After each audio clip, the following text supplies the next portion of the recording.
Peux-tu imaginer un monde où chaque lever de soleil pourrait être le dernier? Être enfant durant la préhistoire ne ressemblait en rien à notre perception actuelle.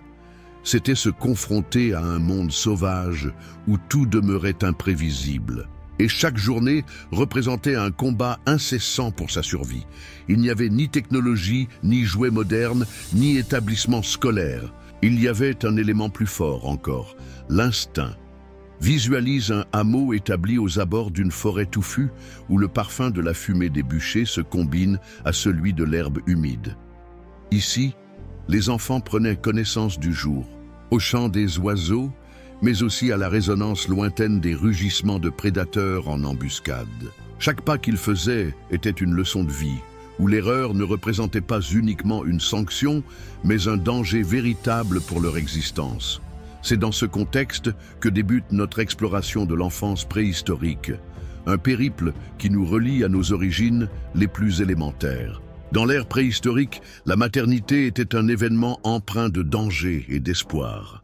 Visualise une nuit constellée où une petite communauté se trouve abritée dans une grotte humide, illuminée uniquement par l'éclat d'un feu, de quand, dans un recoin, une femme est en pleine mise au monde, entourée par les mains expérimentées et calleuses des sages femmes.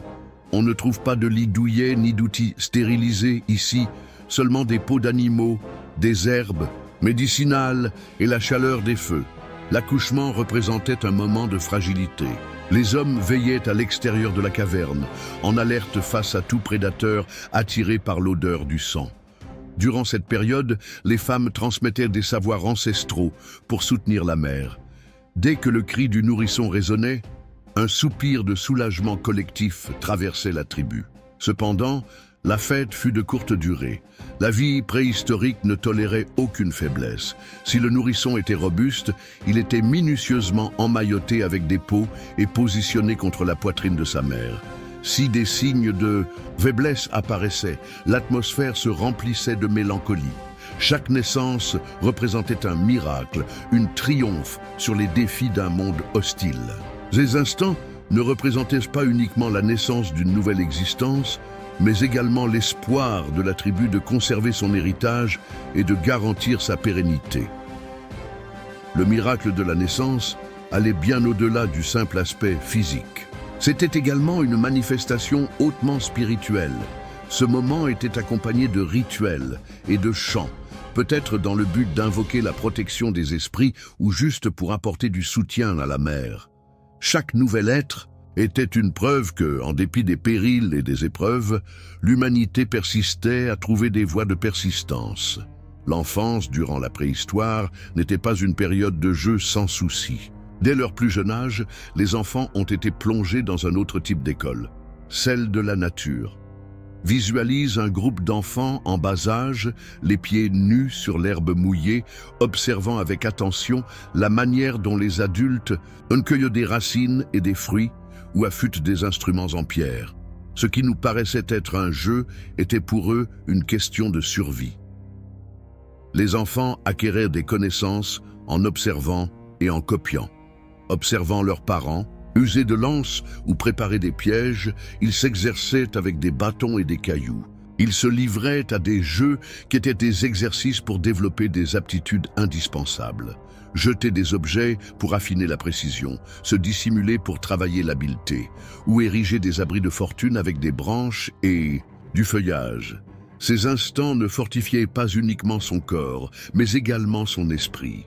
La nature était simultanément à la fois une source de beauté et un danger permanent. Les témoignages archéologiques apportent davantage d'informations sur ces acquisitions de connaissances. Des indices de la participation des enfants à la chasse et à la cueillette ont été découverts dans des lieux tels que l'estuaire de Severn, en Grande-Bretagne. On a également trouvé des jouets primaires, tels que des disques en os ornés, qui non seulement offraient du divertissement, mais contribuaient également au développement de la coordination et de l'habileté manuelle. L'enfance a été courte, mais remplie d'intensité.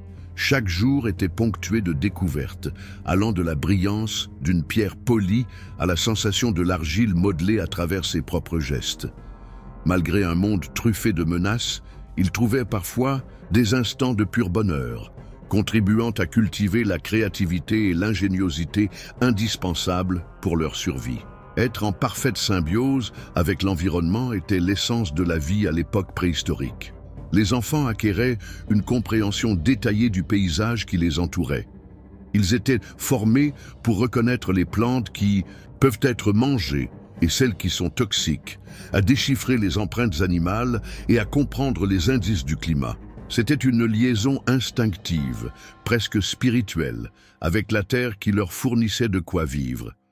Visualise un jeune enfant, accompagné par son père, qui suit l'empreinte d'un cerf dans la terre argileuse, ou une petite fille qui regarde sa mère choisir des feuilles pour concocter des remèdes à base de plantes.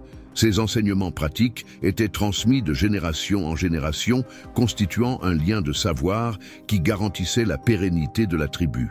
La nature était non seulement leur confidente, mais aussi leur havre de paix. Les forêts, rivières et grottes ne se résumaient pas à de simples décors. Ils constituaient des lieux où les enfants évoluaient, s'instruisaient et découvraient fréquemment des instants de merveille. Le lien avec l'environnement ne se limitait pas à façonner leur corps, il modelait également leur esprit, leur fournissant les moyens de relever un monde plein d'obstacles.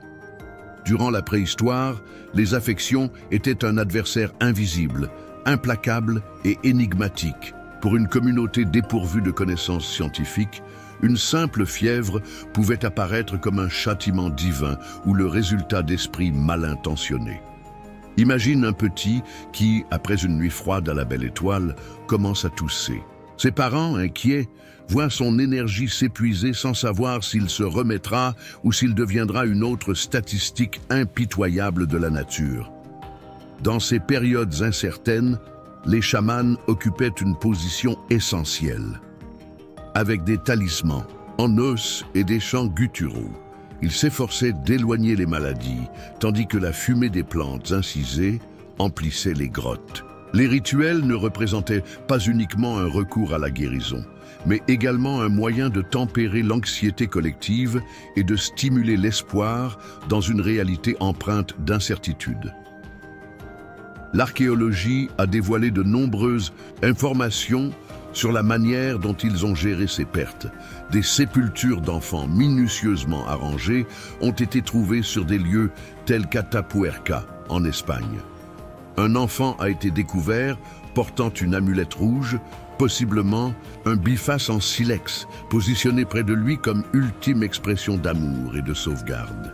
Même s'ils ne saisissent pas la science qui se cache derrière les maladies, l'importance de chaque vie et les attaches émotionnelles étaient incontestables. En dépit de ces démarches, un grand nombre de jeunes vies se perdaient, et la tribu en était parfaitement consciente. Ceux qui ont survécu montraient des marques, tant physiques qu'affectives. Ils devenaient plus puissants, dotés de réflexes plus vifs et d'une endurance qui les métamorphosait en futurs dirigeants et défenseurs du groupe. La période de la préhistoire n'était pas simplement une phase d'apprentissage pour les enfants, mais aussi un temps où la sélection naturelle favorisait les individus les plus aptes à faire face aux défis futurs. Habiter durant la préhistoire, c'était cohabiter avec des prédateurs qui considéraient les enfants comme des proies aisées. Visualise une étendue à l'aube, où un groupe d'enfants s'amuse près du cours d'eau sans se rendre compte qu'une paire d'yeux jaunes les épie depuis les hautes herbes. Le péril demeurait constant, et chaque individu de la tribu devait se familiariser avec les indices du risque. Dès leur plus jeune âge, les adultes apprenaient aux enfants à prêter attention au souffle du vent, à reconnaître les empreintes et à observer les variations de comportement des animaux. Ces acquisitions ne consistaient pas en des compétences triviales, elles étaient une question de survie. On a découvert des illustrations faites par des enfants, probablement sous la surveillance d'adultes, dans des grottes comme celle de Rouffignac en France. Cependant, même en étant surveillés, la sécurité n'était jamais assurée. Les récits de courage et de tragédie étaient intégrés à la tradition orale des tribus. Près du foyer, les sages partageaient des histoires sur la manière dont un enfant ingénieux avait réussi à fuir un lion ou comment une petite communauté avait subi la perte de plusieurs de ses membres lors d'une attaque de loups. Ces histoires n'étaient pas uniquement source d'inspiration, elles transmettaient aussi des enseignements concrets pour survivre. L'enfance durant la préhistoire était semblable à une phase d'entraînement. Depuis le début, chaque geste était scruté, rectifié et fréquemment évalué dans des contextes concrets. Les enfants n'effectuaient pas une transition graduelle vers l'âge adulte. Ils étaient intégrés dans l'univers des adultes dès leur jeune âge, apprenant à chasser, récolter et édifier des refuges. Un des exemples les plus captivants concerne les jouets et les instruments découverts sur des sites archéologiques. Les miniatures de lances, les petites statuettes en argile représentant des bisons et les disques en os ornés ne servaient pas seulement à divertir. Ils étaient utilisés pour développer des compétences fondamentales et enseigner les principes de base de la chasse, de la construction et de la défense. On ne saurait trop souligner l'importance de l'apprentissage pratique. Chaque activité réalisée par les enfants avait un objectif précis: garantir la survie du groupe. Même des tâches qui semblent être basiques, comme la collecte d'eau ou l'allumage d'un feu, étaient cruciales dans un contexte où la plus petite erreur pouvait engendrer des conséquences catastrophiques. Le caractère des enfants était modelé par la pression de survivre. Ils se développaient avec une discipline innée, inspirée par le comportement des adultes et par les leçons sévères que la nature leur imposait. Chaque jour représentait un nouveau défi, mais également une nouvelle chance de montrer leurs valeurs et d'apprendre à coexister en harmonie avec la nature sauvage. L'art ne se contentait pas de refléter le monde extérieur. Il constituait également une expression profondément ancrée dans la vie préhistorique. Et les enfants, il est probable qu'elles ont agi à la fois comme observatrices et comme participantes actives dans ce processus de création. Visualisez un petit rassemblement dans une caverne, éclairé par des lumières vacillantes produites par les flammes, pendant que les plus jeunes scrutent avec attention les aînés qui dessinent des bêtes sur les parois. Des indices archéologiques trouvés dans des lieux tels que Lascaux et Chauvet indiquent que les enfants ont aussi laissé leur empreinte. Des traces de mains minuscules et des dessins élémentaires découvertes dans les strates inférieures des grottes témoignent que les jeunes exploraient des méthodes et s'initiaient à l'art de leurs prédécesseurs. Ces œuvres d'art n'étaient pas uniquement décoratives. Elles véhiculaient des significations symboliques établissant un lien entre les individus et le monde spirituel et naturel. Les artistes initiaux apprenaient aussi à concevoir des sculptures élémentaires, telles que des petites représentations d'animaux ou des figurines humaines en argile ou en os. Outre leur aspect symbolique, il est fort probable que ces objets étaient destinés à l'enseignement de compétences motrices et à l'apprentissage progressif de tâches plus complexes telles que la fabrication d'instruments ou l'édification de pièges. Cependant, l'art dépassait le simple aspect fonctionnel. C'était un instant de liaison et de célébration de l'existence. Exprimer des histoires et des valeurs aux générations futures à travers la peinture, la sculpture ou le chant tout en travaillant était une approche courante. Pour les enfants, cela allait au-delà d'un simple apprentissage technique. C'était une manière de se percevoir comme un élément crucial d'une entité plus vaste, de saisir leur position au sein de la tribu et dans l'univers. Durant la période préhistorique, le collectif ne se limitait pas à être une structure sociale. Il représentait un besoin de survie essentiel. Le lien entre les parents, les enfants et la communauté dans son ensemble était déterminant pour la survie des plus jeunes. À l'inverse de ce que l'on observe dans diverses cultures contemporaines, les enfants n'étaient pas uniquement la propriété de leurs parents génétiques, mais étaient considérés comme appartenant à l'ensemble de la communauté. Chacun jouait un rôle dans leur éducation. Visualisez un bourg qui se regroupe autour d'un feu de camp, tandis que les hommes affûtent leurs instruments et que les femmes cuisinent. Les enfants se déplacent parmi tous, assimilant des savoirs, de différents lieux. Un oncle apprenait à confectionner une lance, une grand-mère racontait des histoires sur les herbes curatives et les aînés assistaient à leurs cadets lors de leurs premiers pas. Les preuves indiquent que le lien émotionnel était intense. On a déposé des objets de valeur, tels que des coquillages, de l'ivoire de mammouth ou des pierres décoratives, à côté des dépouilles dans les tombes d'enfants. Ces constatations révèlent que, malgré un monde impitoyable, la perte d'un enfant touchait profondément. Les rites funéraires exprimaient une volonté de préserver et de rendre hommage aux enfants, même après leur décès. La communauté était aussi le lieu où les enfants acquéraient des valeurs fondamentales. Non seulement par le discours, mais aussi par l'exemple quotidien, on enseignait la solidarité, la coopération et l'importance du travail d'équipe. Les jeunes apprenaient le principe moral assurant l'unité sociale de la tribu en observant les adultes collaborer pour surmonter les défis. La transition de l'enfance à l'âge adulte était caractérisée par des rites profonds et symboliques.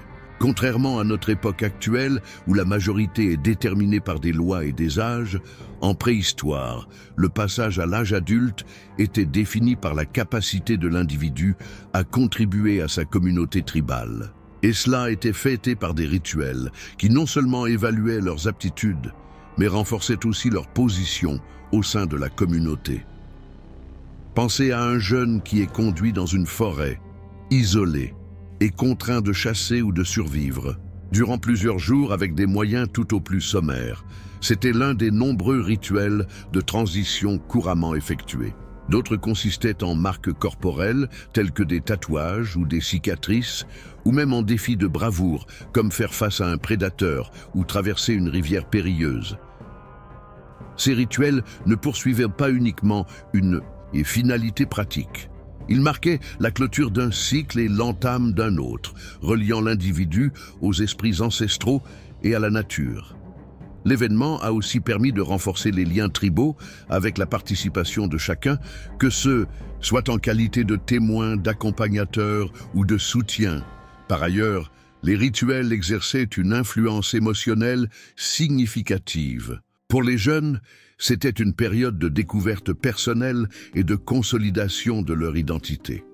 Ces expériences les ont non seulement rendus plus compétents, mais aussi leur ont donné un sens renouvelé d'objectifs et de communauté. Pour la tribu, c'était un symbole d'espoir. Chaque individu qui terminait le rituel contribuait à la pérennité du collectif. L'enfance à l'époque préhistorique ne modelait pas uniquement des individus.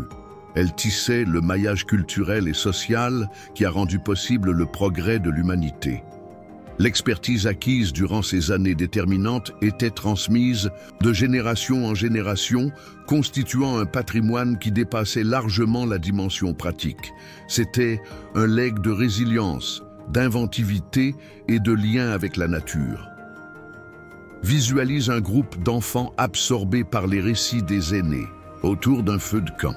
Chaque histoire, chaque enseignement sur la traque d'un animal ou l'évitement d'un prédateur ne représentait pas uniquement un guide de survie, mais aussi un moyen de sauvegarder l'identité tribale.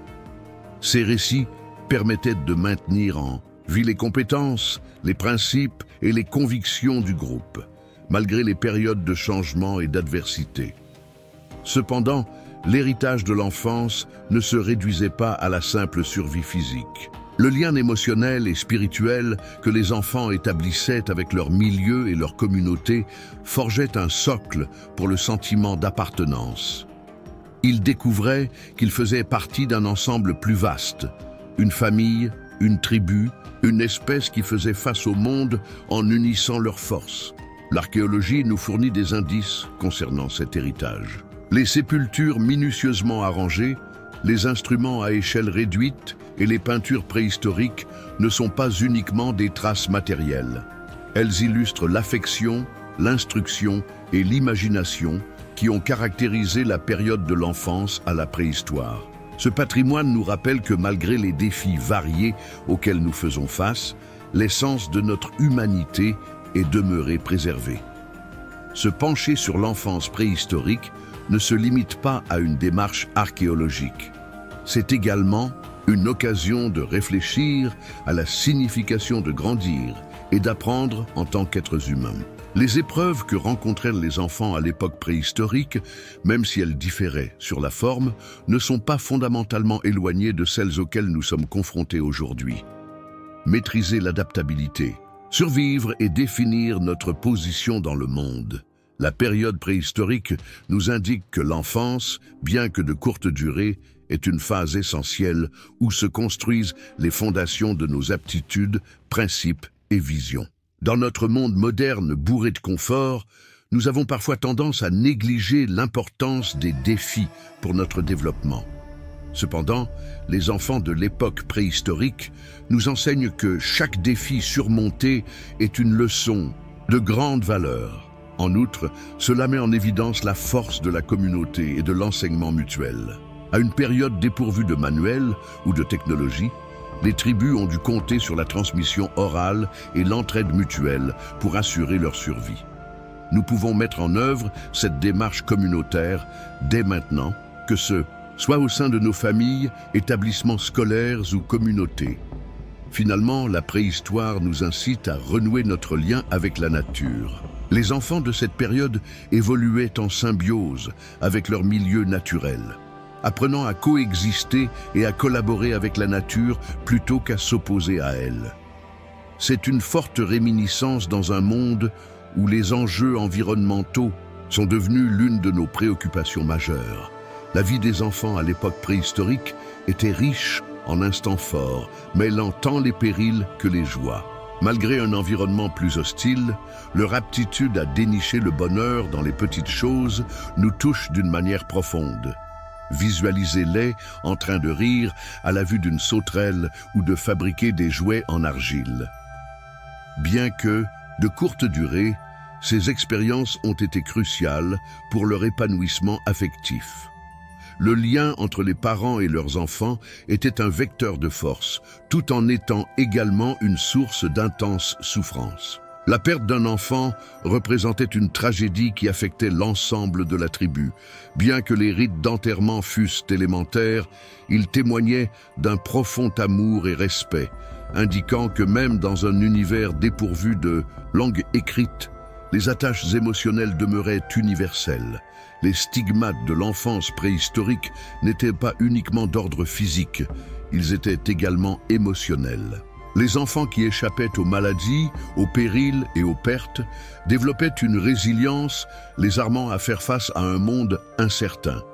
Cependant, ils étaient également marqués par les leçons apprises qu'ils partageaient avec les générations à venir, instaurant ainsi un cycle de développement et d'adaptation.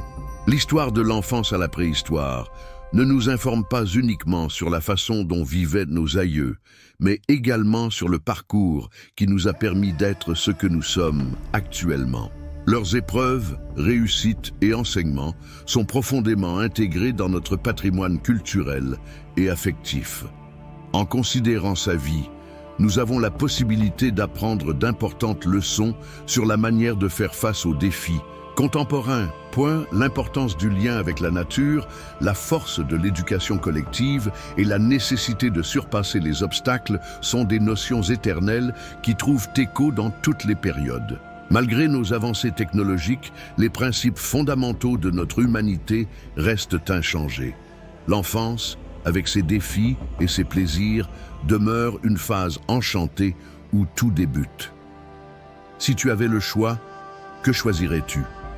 Vivre l'existence palpitante et risquée d'un enfant de la préhistoire, avec toutes les péripéties et les épreuves qui vont avec, ou bénéficier des équipements contemporains, tout en s'éloignant de plus en plus de la nature et de la collectivité. Il n'existe pas de réponse unique à cette question, mais elle incite à considérer ce que nous privilégions en tant que communauté.